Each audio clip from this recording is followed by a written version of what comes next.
किसी भी संख्या का 30% कितना है 90, और हमें क्या पता करना है उसका 20% क्या होगा। ठीक है, देखो इसके दो तरीके से कर सकते हो कि हम पहला फॉर्मूला लगा सकते हैं कि x का 30% कितना है 90 है ना। तो इस तरीके से कर सकते हैं। देखो इसको सॉल्व करके एक बार देख लेते हैं जल्दी से।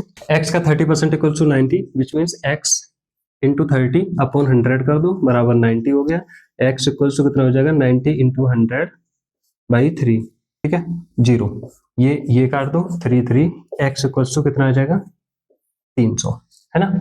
अब इसका देख लो कि अगर हम 300 का 30% निकालें, 300 का 30% निकालें तो कैसे निकालेंगे, इसी तरीके से निकालेंगे। तो भाई 330 यानी कितना बचा 30 90, यानी आपका आंसर सही आ गया। ठीक है, अब हमें 300 का क्या करना है, अगर हम इसे सॉल्व करते हैं तो हमें क्या निकालना है 300 का 20% विच मीन्स 300 इंटू 20 बाई 100। ठीक है, इस तरह से क्या आ जाएगा आंसर 60 आ जाएगा। एक तो ये तरीका हो गया। दूसरा तरीका क्या है, हम सिर्फ इतने को ही सॉल्व करें और हम कोई भी नंबर ना निकालें, बिना नंबर निकाले भी इसे सॉल्व कर सकते हैं। कैसे, यूनिटरी मेथड से। अगर 30% 90 है तो 20% निकालना है, तो क्या करेंगे हम 90 बाई 30, तो इससे क्या होगा 1% निकल आएगा। मल्टीप्लाई कर देंगे 20 का, 0 से 0 काट दो, 3 से इसको काट दो, 30 टाइम्स हो गया 30 इंटू 2। ये आपका सबसे सिंपल मेथड है।